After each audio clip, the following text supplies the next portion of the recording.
Everyone, कैसे हैं आप लोग। आई होप आप लोग अच्छे होंगे। तो स्टार्ट करते हैं आज का वीडियो। आज का वीडियो बहुत इंटरेस्टिंग इन्फॉर्मेशन आपको देने वाला हो, ठीक है ना। तो ध्यान से सारे बातों को सुनना, ठीक है। तो सबसे पहले बात करते हैं आपके कि भैया ऐसा क्या है कुछ खास इस वीडियो में। देखो, ऐसा ये खास है कि आप बहुत सारे अपॉर्चुनिटी आपके लिए आया है। एक आपका अपॉर्चुनिटी है एसएसबी का, देखे होगे एचसी और कांस्टेबल वाला फॉर्म आ गया है, उसको फिल कर लेना। 14 उसका लास्ट डेट है, ठीक है ना। बहुत सारे भाई बोल रहे थे कि भैया मेरा डेट ख़त्म हो गया, मेरा एज अग्निवीर के लिए ख़त्म हो गया, तब कोई अलग फॉर्म बता दो। तो आप उसके लिए एसएसबी के लिए अप्लाई कर सकते हो। अब सेकेंड मोस्ट इंपॉर्टेंट, ठीक है ना, अगर कोई भाई आर्मी में जाना चाहता है जो 10+2 अभी जस्ट पास किया है, मतलब उसमें एज का क्राइटेरिया 16.5 से लेकर 19.5 तक, तो वो एंट्री है टीईएस एंट्री। अब ये क्या होता है टीईएस एंट्री, क्या होता है? देखो, टीईएस एंट्री का एलिजिबिलिटी क्राइटेरिया क्या है आपका। सबसे बड़ा फंडा है कि 60% आपके होने चाहिए और फिजिक्स केमिस्ट्री मैथमेटिक्स होने चाहिए पीसीएम एंड सबसे मोस्ट इंपॉर्टेंट जेई आपको देना होना चाहिए, साथ में क्वालिफाइड भी, ठीक है ना, क्योंकि जेई के रोल नंबर उसमें शो होंगे। तो ये इस इंटरव्यू में पता क्या होता है, परसेंटेज बेस पे उठाएंगे, आपके जेई के मार्क्स के अनुसार उठाएंगे और सीधा एसएसबी के लिए बुलाएंगे। तो जिस भाइयों का 12th में अच्छे परसेंटेज है और साथ में अगर आपकी अच्छी जेई रैंक भी है, तो आसानी से आप इंडियन आर्मी सर्व कर सकते हो एज ए परमानेंट कमीशन, ठीक है ना, वो भी ऑफिसर पोस्ट की, ठीक है ना। तो ज़बरदस्त है ना पोस्ट, ज़बरदस्त एबिलिटी है, तो करके दिखा दो भाई, सीधा एसएसबी के लिए सिलेक्ट हो जाओ।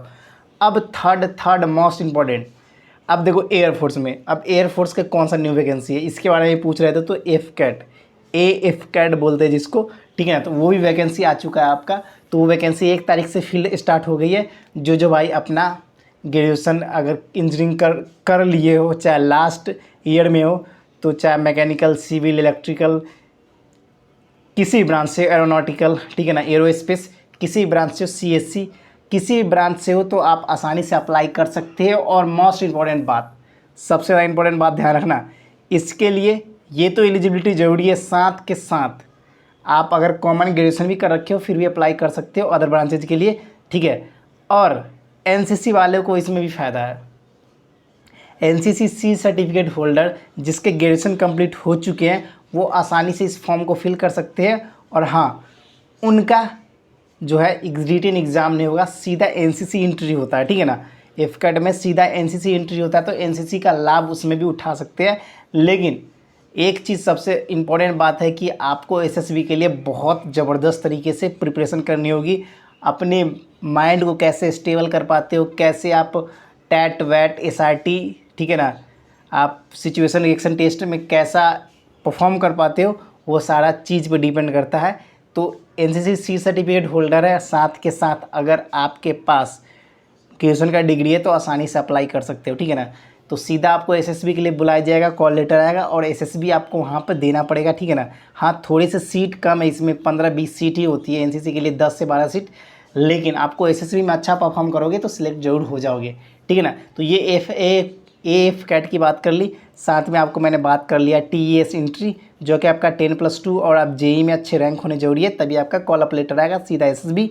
और एफ कैट में अगर आपका ग्रेजुएशन कंप्लीट है, चाहे आप बीटेक कर रखे हो, ठीक है ना, किसी भी स्ट्रीम से, mechanical, electrical, aeronautical, space, aerospace, electrical engineer, किसी से भी, तो अप्लाई कर सकते टेक्निकल के लिए, ठीक है ना। तो ये सारे सिंपल ग्रेजुएशन भी फिर अप्लाई कर सकते हैं लॉजिस्टिक ब्रांच के लिए, ठीक है।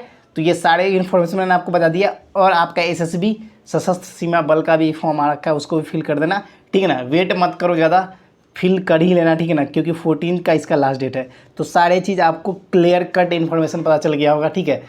तो टेंशन नहीं लेनी है, एक असफलता से कोई आदमी रुकता नहीं, उसे पार करता है। क्या पता बहुत सारे भाइयों का, मुझे पता है कि बहुत सारे भाइयों का अगर मान लीजिए कि आपका एज ख़त्म हो गया अग्निवीर के लिए, तो ऑफिसर के लिए ट्राई करो। सीजीएल आपके पास, वहाँ से ऑफिसर बन जाओ। बहुत सारे सीपीओ है आपके, तो मेहनत करोगे तब होगा।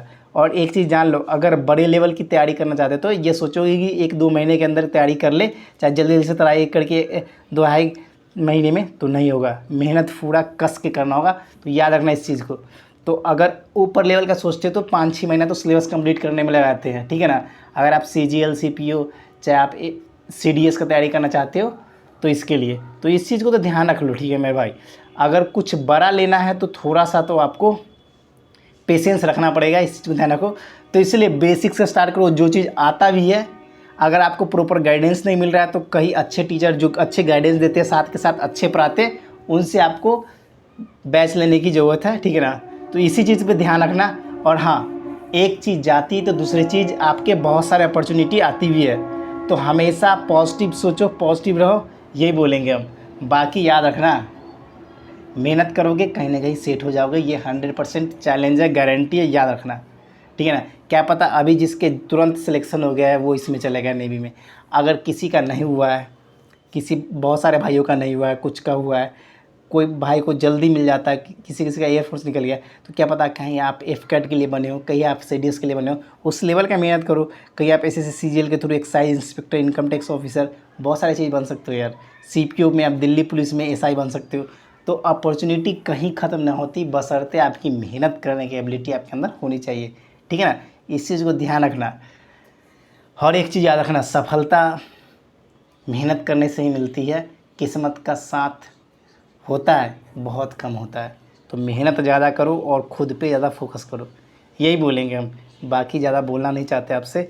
आप सब जानते हो कि आप सब हमेशा सपोर्ट करते हो, तो भाई हो आप सब, ठीक है। तो फिर मिलेंगे नेक्स्ट वीडियो में। फिलहाल इतना ही। जो भाई नए जुड़ेंगे चैनल को लाइक सब्सक्राइब शेयर कर देना, साथ में टेलीग्राम से भी ज्वाइन हो जाना, ठीक है ना। और किसी चीज़ पे बुरा नहीं मानना चाहिए, ठीक है ना। सब अच्छे के लिए होता है। जय हिंद, जय भारत, वंदे मातरम।